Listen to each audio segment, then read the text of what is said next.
라이프니츠의 신존재 논증. 고트프리트 빌헬름 라이프니츠는 17세기 독일의 수학자이자 철학자였습니다.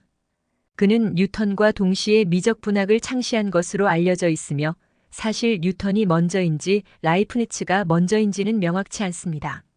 라이프니츠는 또한 철학자로서 명성을 날렸는데 그의 신존재 논증은 오늘날에도 매우 중요한 논증으로 자리 잡고 있습니다.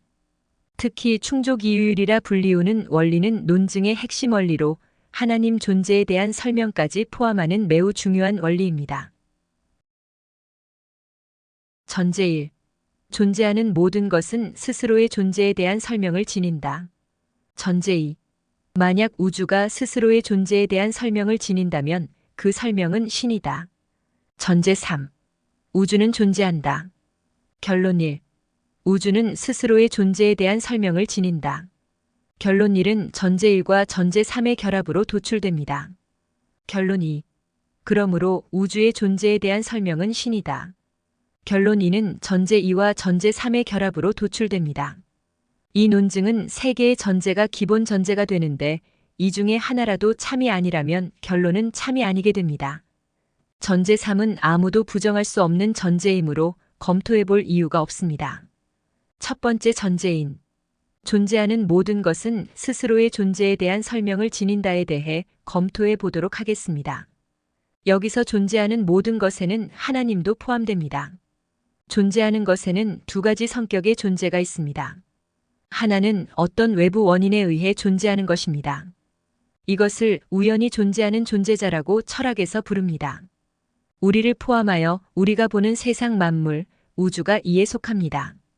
다른 하나는 외부의 원인 없이 스스로 존재하는 것입니다. 이것을 철학에서는 필연적 존재자라고 부릅니다. 필연적으로 존재한다는 것은 어떠한 외부 원인도 없이 자기 자신의 원인에 의해서 존재하는 존재자를 의미합니다. 자기 자신이 스스로 존재 원인이 되어 존재하는 것을 필연적으로 존재한다고 표현하며 내재된 필연성으로 존재한다라고도 표현합니다. 쉽게 말하면 이것이 존재하는 데는 그 어떤 원인도 필요 없는 비물질적인 존재를 주로 말합니다. 이 필연적 존재자로는 이전 강의에서 잠깐 언급했었던 논리 그리고 숫자 또는 수학이라고 말할 수 있습니다. A가 B보다 크고 B가 C보다 크다면 A는 C보다 크다와 같은 논리. 그리고 하나, 둘, 셋 하는 숫자들을 말하며 2 더하기 2는 4 같은 수학을 말합니다.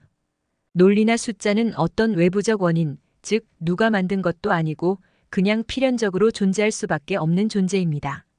이렇게 필연적으로 존재하는 것들은 물질적인 것이 아니기 때문에 형이하학이 아닌 형이상학적 필연성을 가진다고 말하는 것입니다. 그리고 물질이 아닌 창조주 신이 바로 이 필연적 존재에 해당합니다. 라이프니츠는 이렇게 필연적 존재이든 우연적 존재이든 모든 것에는 존재 이유가 있다고 했으며 이것을 충족이유율이라는 이름의 원리로 정립을 했습니다. 이 충족이유율이 앞에서 말한 전제 1에 대한 설명이 되는 것입니다. 즉, 모든 존재는 존재 이유가 있다는 것입니다. 그렇다면 신의 존재 원인은 무엇이 되는 걸까요? 이 문제는 흔히들 무신론자들이 시도 때도 없이 질문하는 하나님은 그럼 누가 만들었냐라는 질문으로 대표될 수 있습니다. 이 질문은 아마도 인간이 할 수 있는 가장 심오한 질문이면서 답 없는 하나만한 가장 우매한 질문일 것입니다. 창조주 신이 모든 존재의 최초 원인이라면 신의 존재에 대해서는 어떤 다른 원인도 있을 수 없습니다. 이것은 논리적으로 매우 타당합니다. 모든 존재의 근원이라면 모든 존재자 중에 유일하게 외부적 원인 없이 존재하는 존재자가 될 수밖에 없습니다. 그래서 라이프니츠는 충족이유율이 창조주 신에게까지 적용시키는 원리가 되기 위해서는 신조차 원인을 가져야 하는데 신은 원인을 외부에서 찾을 수 없으므로 그 원인이 필연적으로 신 자체 내에 있다고 표현할 수밖에 없었습니다. 이것이 앞에서 말한 내재적 필연성이라는 것입니다.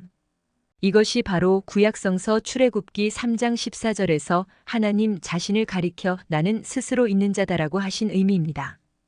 영어로는 I am who I am 또는 I am that I am이며 히브리어로 에고 에임이라는 표현입니다. 라이프니츠는 충족이유율을 발표하면서 이렇게 발표문에 적었습니다. 이 충족이유율의 원리가 정해지면 우리가 제기할 권리가 있는 첫 번째 질문은 왜 무가 아니고 무언가 존재하는가일 것이다. 라이프니츠는 왜 무가 아니고 무언가가 존재하는가라는 질문의 답을 깊이 생각했습니다.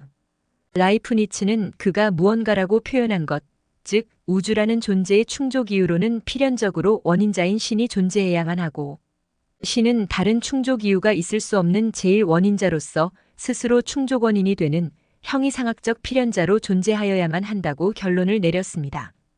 라이프니츠는 왜 무가 아니고 무언가, 즉 왜 우주가 존재하는가에 대한 대답으로 반드시 이 우주 존재의 충족 이유로서 신이 존재할 수밖에 없는 것이라고 설명했습니다.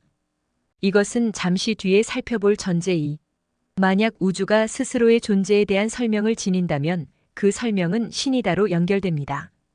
결국 라이프니츠의 주장은 논리적으로 우주는 신 때문에 존재하고 신은 신 자신 때문에 존재한다는 것입니다. 이것은 경험적으로나 실증적으로 신의 존재를 주장하는 것이 아니라 논리적으로 그럴 수밖에 없다는 논리의 결론인 것입니다. 이것은 하나님은 누가 만들었나와 같은 무지한 무신론자의 질문에 대한 지적인 대답입니다. 영국 옥스포드 대학의 철학 교수이자 저명한 기독교 철학자인 리처드 스윈번은 이렇게 말하고 있습니다. 우리는 결국 궁극적으로 어떤 우연한 존재의 맹목적인 존재로 나아가야 한다. 이러한 존재는 그 자신의 존재를 설명하지 않는다. 그러나 그 존재는 모든 다른 것의 존재를 설명할 것이다. 하나님의 존재야말로 절대자 이외의 맹목적인 사물들이 왜 존재하는지에 대한 최고의 설명이다. 리처드 스윈번은 굳이 필연적 존재인 신에 대한 충족 이유를 찾지 않더라도 세상이 존재하는 이유를 신으로 설명하는 것이 최고의 타당한 설명이라는 것입니다. 이어지는 강좌에서 라이프니츠의 논증 전제이. 만약 우주가 스스로의 존재에 대한 설명을 지닌다면 그 설명은 신이다에 대해서 검토해 보도록 하겠습니다.